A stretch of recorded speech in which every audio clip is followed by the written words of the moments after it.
বন্ধুরা, আপনি কি কিডনির সমস্যায় ভুগছেন? আপনার কি ক্রিয়েটিনিন লেভেল বেড়ে যাচ্ছে? আপনি জানেন কি আপনার কিডনি কতটা ড্যামেজ হয়েছে?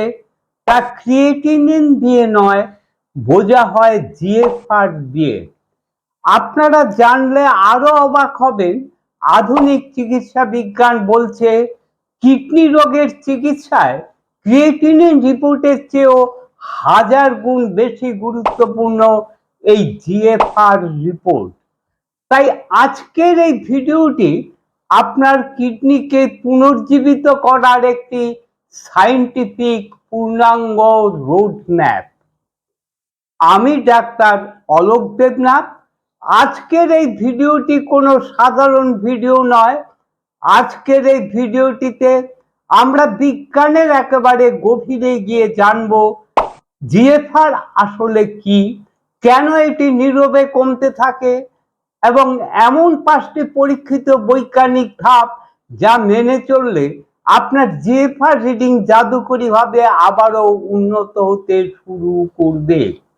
শুধু তাই নয়, ভিডিওর মাঝামাঝি সময়ে আমি এমন একটি অত্যন্ত পরিচিত সবজির বৈজ্ঞানিক বিশ্লেষণ করব যা আমরা প্রতিদিন অত্যন্ত স্বাস্থ্যকর মনে করে খাই, কিন্তু যাদের জিএফআর কমতে শুরু করেছে তাদের জন্য সেই সবজিটি বিষের থেকেও কম ক্ষতিকারক নয়, যা বেশিরভাগ কিডনি রোগীরাই এই ভুলটি করে থাকেন। তাই অনুরোধ রইল এই ভিডিওটি শেষ পর্যন্ত মনোযোগ দিয়ে দেখার। তাহলে শুরু করা যাক। চলুন, ভিডিওর প্রথমেই আমরা খুব সহজ ভাষায় বুঝে নেই এই জিএফআর আসলে কি। ধরুন আপনার শহরে একটি বিশাল অত্যাধুনিক ওয়াটার ট্রিটমেন্ট প্ল্যান্ট বা জল পরিশোধন কেন্দ্র আছে, যার কাজ হলো সারা শহরের নোংরা জল টেনে এনে তাকে নিখুঁতভাবে পরিষ্কার করে আবার সারা শহরে সাপ্লাই দেওয়া। আমাদের শরীরের ক্ষেত্রে এই ট্রিটমেন্ট প্ল্যান্টটি হলো আমাদের শরীরে দুটি কিডনি।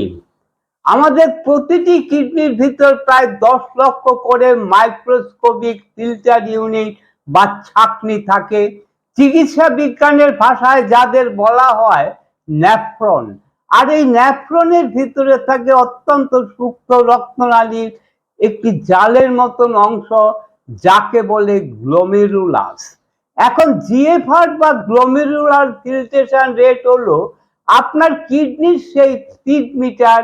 এটি নিখুঁতভাবে মেপে বলে দেয় আপনার কিডনির এই গ্লোমেরুলাস গুলি প্রতি মিনিটে কত মিলিলিটার রক্ত পরিষ্কার করে বর্জ্য বা প্রস্রাব তৈরি করছে।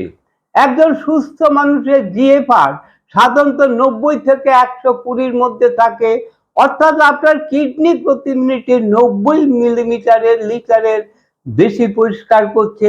যদি আপনার জিএফআর 90-এর উপরে থাকে তাহলে চিন্তার কিছু নেই, আপনার ফিল্টার চমৎকার কাজ করছে। কিন্তু যদি এই রিডিং ধীরে ধীরে 60 বা তার নিচে নেমে যায়, তবে বুঝতে হবে আপনার শরীরের অমূল্য ছাঁকনিগুলো জ্যাম হতে শুরু করেছে, ব্লক হয়ে যাচ্ছে। আপনার শরীর বর্জ্য পদার্থে ভরে যাচ্ছে, যা আপনি বাইরের থেকে টেরও পাচ্ছেন না। এখন প্রশ্ন হলো, প্রকৃতির এই জাদুকরি ফিল্টারগুলি কেন জ্যাম হয়? কেন আপনার জিএফআর দিন দিন কমছে?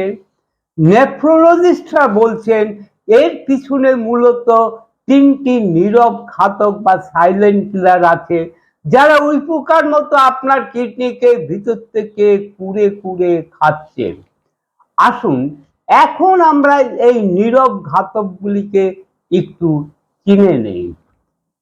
1 নাম্বার নীরব ঘাতক উচ্চ রক্তচাপ বা হাই ব্লাড প্রেশার। অনেকেই ভাবেন প্রেশার বাড়লে শুধু হার্টের ক্ষতি হয়, সম্পূর্ণ ভুল। হাই ব্লাড প্রেশার কিডনিকে আক্ষরিক অর্থেই ছিন্ন ভিন্ন করে দেয়। কল্পনা করুন একটি খুব পাতলা কাপড়ের ছাঁকনির উপর দিয়ে আপনি প্রচন্ড ফোর্সে বা চাপে জল ঢালছেন, তাহলে কি হবে? ছাঁকনিটা অবশ্যই ছিঁড়ে যাবে। কিডনির গ্লোমেরুলাসের রক্তনালীগুলো আমাদের চুলের চেয়েও সূক্ষ্ম। দীর্ঘদিন ব্লাড প্রেশার বেশি থাকলে এই প্রচন্ড চাপে সেই সূক্ষ্ম রক্তনালীগুলিতে ফাটল ধরে, স্কার টিস্যু তৈরি হয়, ফলে কিডনি ফিল্টার করার ক্ষমতা চিরতরে কমতে শুরু করে।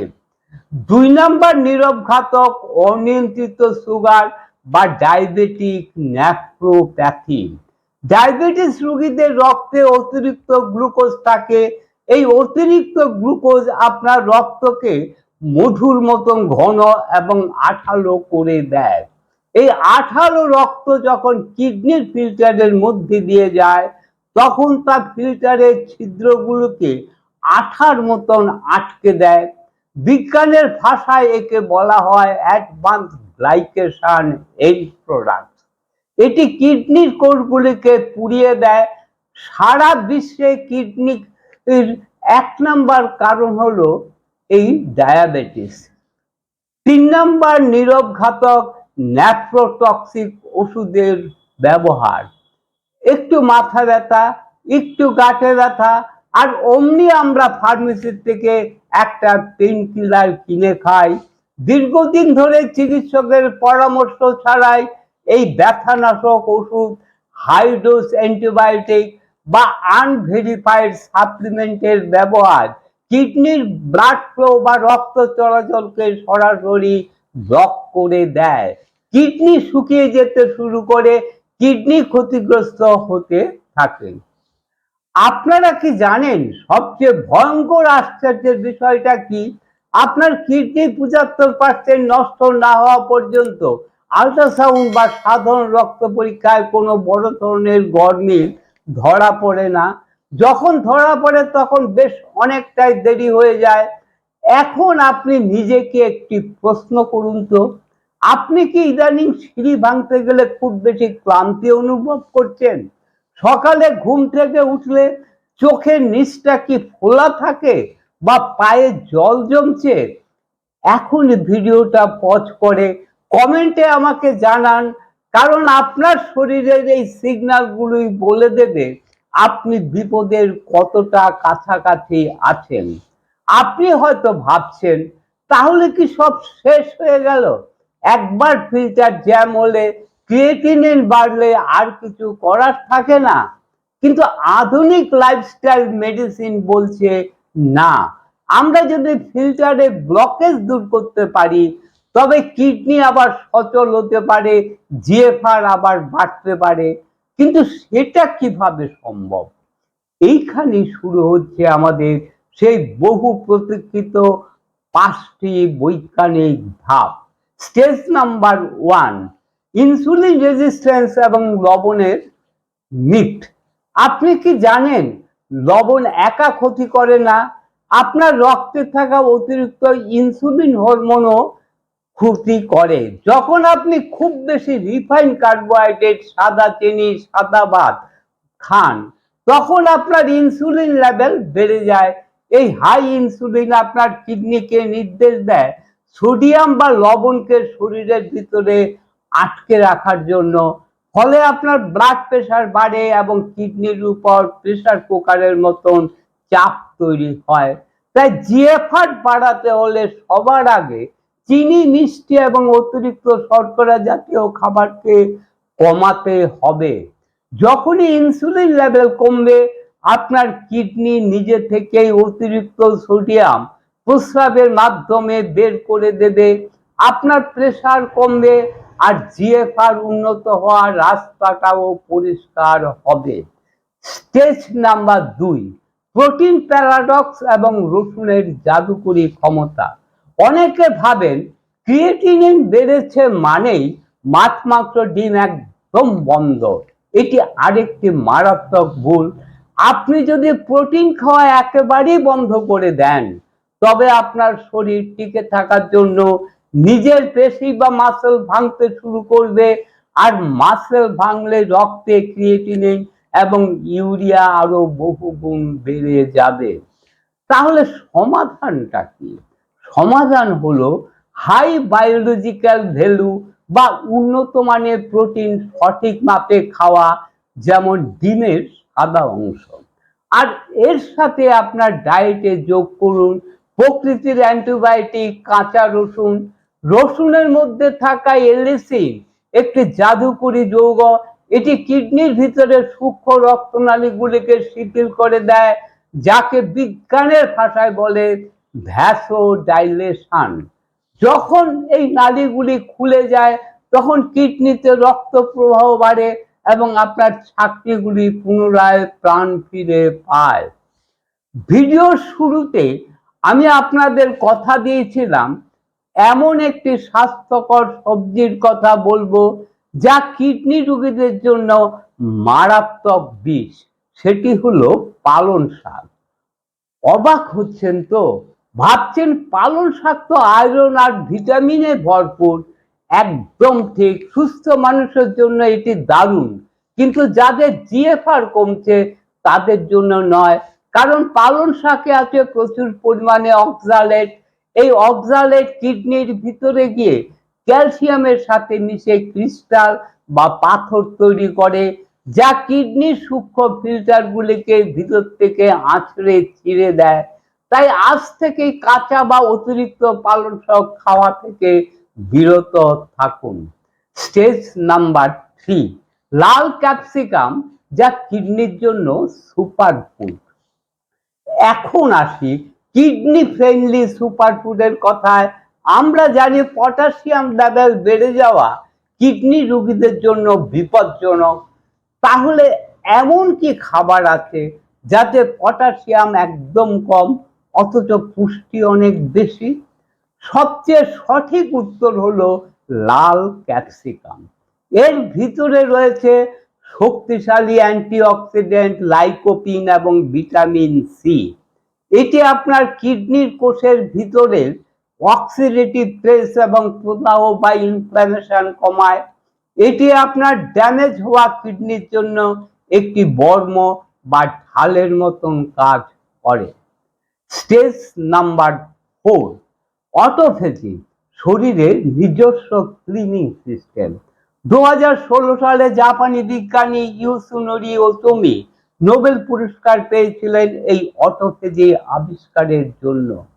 আমাদের শরীর যখন নির্দিষ্ট সময় পর্যন্ত না খেয়ে থাকে, যাকে আমরা ইন্টারমিটেন্ট ফাস্টিং বলি, তখন শরীরের ভিতরে একটি ম্যাজিক শুরু হয়। শরীর তার ভিতরে ড্যামেজ হওয়া, মরা বা অসুস্থ কোষগুলিকে নিজেই খেয়ে ফেলে এবং পরিষ্কার করে নতুন কোষ তৈরিতে সাহায্য করে। কিডনির ক্ষেত্রেও ঠিক এই ঘটনাটি ঘটে। ফাস্টিং কিডনিকে বিশ্রাম দেয় এবং তাকে নিজেকে সারিয়ে তোলার সময় দেয়। তবে মনে রাখবেন, অ্যাডভান্স কিডনি রোগীরা এটি করার আগে অবশ্যই আপনার চিকিৎসকের পরামর্শ নেবেন। স্টেজ 5, মানসিক প্রশান্তি এবং ব্রিদিং এক্সারসাইজ। আমরা খাবার নিয়ে ভাবি, কিন্তু মানসিক চাপ নিয়ে কখনো ভাবি না। স্ট্রেস বা মানসিক চাপের সময় আমাদের শরীর থেকে কর্টিসল নামের একটি হরমোন বের হয়। এই হরমোন আপনার কিডনির রক্তনালীগুলিকে সংকুচিত করে দেয়, ফলে কিডনিতে ব্লাড সাপ্লাই কমে যায়। এর সবচেয়ে বড় সমাধান হলো ডিপ ব্রিদিং বা গভীর শ্বাস প্রশ্বাসের ব্যায়াম। প্রতিদিন সকালে বা রাতে ঘুমানোর আগে অন্তত 10 মিনিট বুক ভরে শ্বাস নিন এবং ধীরে ধীরে ছাড়ুন। এটি আপনার ভেগাস নার্ভকে স্টিমুলেট করবে, কর্টিসল কমাবে এবং কিডনির ব্লাড ফ্লো জাদুকরীভাবে বাড়িয়ে দেবে। এতক্ষণ ধরে আমরা শিখলাম জিএফআর কি, কেন এটি ক্রিয়েটিনের চেয়েও বেশি গুরুত্বপূর্ণ, কেন এটি কমে যায় এবং কিভাবে 5টি নিখুঁত বৈজ্ঞানিক ধাপে একে আবার উন্নত করা যায়। তবে একটি কথা আপনারা অবশ্যই মাথায় রাখবেন, আপনার ল্যাব রিপোর্ট কেবল একটি সংখ্যা মাত্র। এটি আপনার জীবনের শেষ কথা নয়। সঠিক জ্ঞান, আধুনিক বিজ্ঞান এবং আপনার প্রবল ইচ্ছা শক্তি থাকলে কিডনি রোগকেও জয় করা সম্ভব। আমি চাই আপনি এখনই এই ভিডিওর নিচে কমেন্টে লিখুন আপনার বা আপনার পরিচিত বর্তমান জিএফআর বা ক্রিয়েটিনিন কত, এবং আপনি আজ থেকে এই 5টি নিয়মের মধ্যে কোনটি সবচেয়ে আগে পালন করা শুরু করবেন। আপনার নেওয়া এই একটি ছোট্ট সিদ্ধান্ত হয়তো ভবিষ্যতে আপনাকে বা আপনার প্রিয়জনকে ডায়ালিসিসের মতো যন্ত্রণাদায়ক জীবন থেকে বাঁচাতে পারে। ভিডিওটি যদি আপনার সামান্যতম উপকারে আসে, ভিডিওটির থেকে যদি নতুন কিছু শিখতে পারেন, তবে শুধুমাত্র শেয়ার নয়, বরং আপনার হোয়াটসঅ্যাপ বা ফেসবুকের সেই মানুষটিকে শেয়ার করুন যার এই মুহূর্তে এই তথ্যগুলো সবচেয়ে বেশি প্রয়োজন। আর এই ধরনের বৈজ্ঞানিক সচেতনতামূলক ভিডিও পেতে এই চ্যানেলটিকে সাবস্ক্রাইব করে আই বটনটি অন করে সঙ্গে থাকুন। আপনাদের সুস্থতাই আমার একমাত্র অনুপ্রেরণা। আবার দেখা হবে বন্ধু, নতুন কোনো ভিডিওতে, নতুন কোনো সময়ে। ততক্ষণ পর্যন্ত আপনারা ভালো থাকবেন, সুস্থ থাকবেন। নমস্কার।